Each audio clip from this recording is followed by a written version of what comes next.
Hi, I'm Hendrik. Today we're making Luxembourgish Boxemännecher.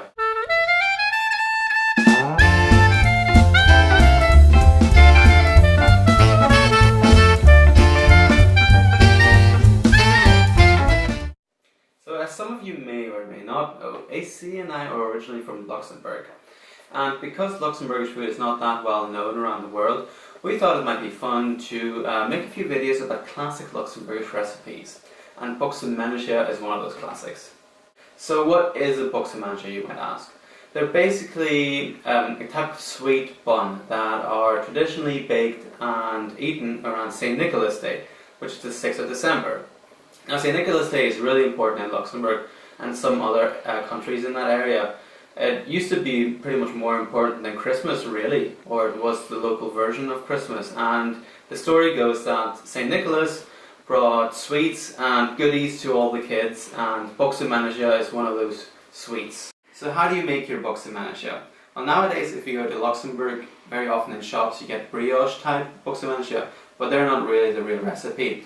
Of course you get so many different varieties of recipes from people's families and so on, so there might always be a bit of difference. Anyway, we found a really good recipe that we like, and we'll show you how you can make your Boxemännecher at home. So what ingredients do you need for your Boxemännecher? Of course you will need your flour, 500 grams of that, and you can use either plain flour or bread flour. Bread flour will make it a bit lighter, and plain flour will make it a bit more rustic. You'll also need some sugar, you'll also need some dried yeast. Get some instant or fast-acting dried yeast. A lot of the classic recipes will say fresh yeast, you can use that as well, but this recipe works really well with fast yeast. You'll need some milk as well, and some room temperature butter, and some eggs. So first we're going to cream our butter and sugar and eggs. Now this is a bit of a different start to most traditional recipes. Because back in the day you would have just had your work surface, you would have put your flour in the middle, you would have made a little well in the middle and everything, put in your yeast, your milk and all the other ingredients and worked it. As so often you have in old recipes. But we're going to do it slightly differently, a bit cleaner. So we're going to use a bowl, put in our butter, which is slightly salted by the way, so you don't have to add any extra salt. And we're going to add in our sugar as well. 3 tablespoons, and the butter comes to 100 grams, and then we're just going to start to work it a bit with this fork. If it's still a bit tough, it will just need a bit more working. So the sugar and the butter are incorporated now, and then we'll add our all-important egg.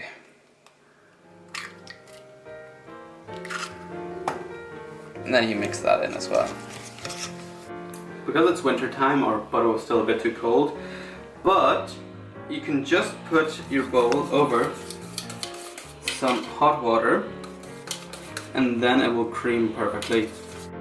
So this is our cream butter, really perfect, and we just used a whisk in the end and heated the butter up slightly, and now I can get to the next stage. So here we've got 500 grams of flour, and I will add my yeast to that. Just one sachet, which is about 14 grams. And then I'm just going to mix it in a bit with a fork so that it's nicely incorporated.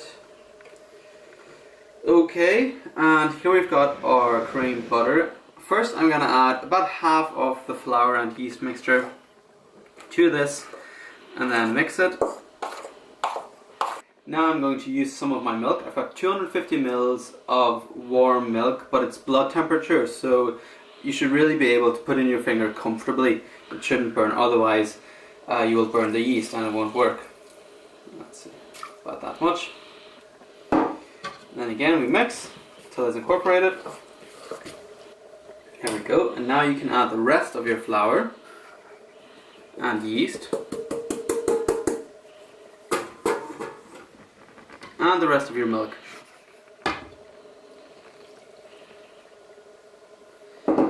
If you just add everything at the same time, it will just be more difficult to get a nice even mixture, and you might end up with a clumpy consistency. So if you just do it in 2 stages, it just makes everything a lot easier and a lot cleaner. Now we have to let our dough rise. It's a yeast dough after all. So I'm just going to add some flour to the top and to shape a ball, and you could use your fingers, but I'm just going to use my spatula. So I'm just putting it on the work surface so that I can put it into better shape, which will be neater.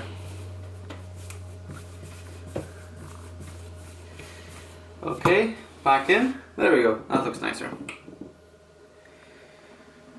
Da-da-da. And put a towel over it, and we'll leave it there for half an hour. So our dough is ready. It's been a bit over half an hour. Now you can leave it in there longer if you want for an hour, so just so it roughly doubles in size. Now it won't rise as fast as bread dough will, but it should rise a bit. So we're going to take it out, put some flour on the work surface.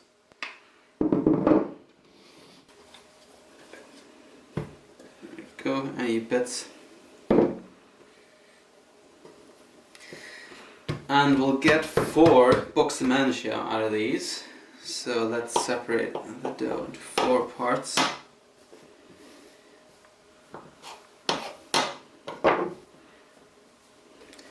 And then what you want to do is shape them into quite broad sausages. You can work the dough a bit so that it becomes a bit more elastic. Now let's roll them out a bit. There we go. So sort of a rough, I don't know what you would call that shape. Maybe a flattened sausage will do. We'll put it on our baking sheet, and we'll do that with the other ones as well.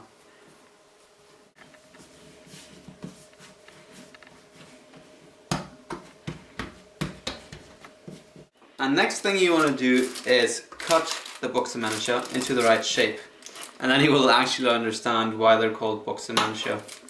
So those are the 2 legs. We'll cut here for the arms, and then this will sort of be the head. Now we'll shape this out a bit so that it looks a bit more human.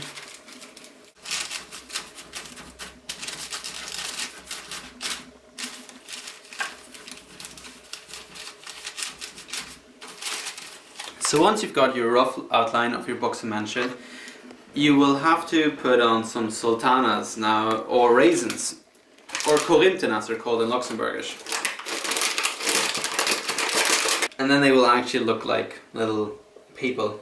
So you take your raisins or sultanas, and they will be your eyes. Now you can do different variations. You can put in what you think as a nose or a mouth or whatever. And then you typically have some raisins going down as buttons for their coat.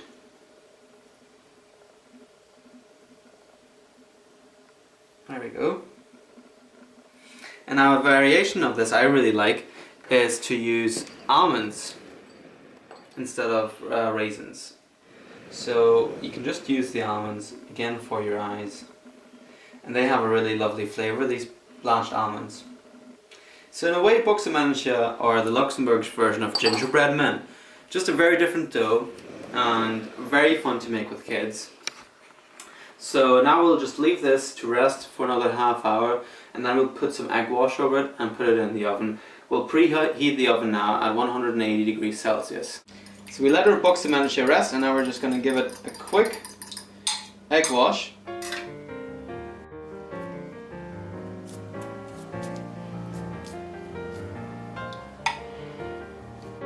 So AC and I were thinking what Boxemännecher actually means. Now, Männchen in Luxembourgish means small man, obviously because they look like small men. But Box normally means trousers, so we're wondering if Boxemännecher just means little man in trousers or something like that. So if you're from Luxembourg and you know what the real answer is, give us a comment down below and tell us what it is. Also, if you're from Luxembourg and you have your own recipe of Boxemännecher or your family's recipe, let us know as well in the comments. So these go into a preheated oven, 180 degrees Celsius, And they stay in for about 20 to 25 minutes, until golden brown really. So just check on them after 20 minutes. And yeah, just bake until done. Our Boxemännecher are ready. And they look absolutely beautiful. Well, some of the raisins came off, but that's not a biggie. There we go. So they've puffed up really nicely, and as you can see there, they look like proper little men. Now they're pretty much done. You could eat them like that, but we'll just put on a sugar icing on the top while they're still warm, and then they're finished. Take some powdered sugar and just add a bit of water to it at first. And this will do the trick. You take your brush and you brush all over your Boxemännechen.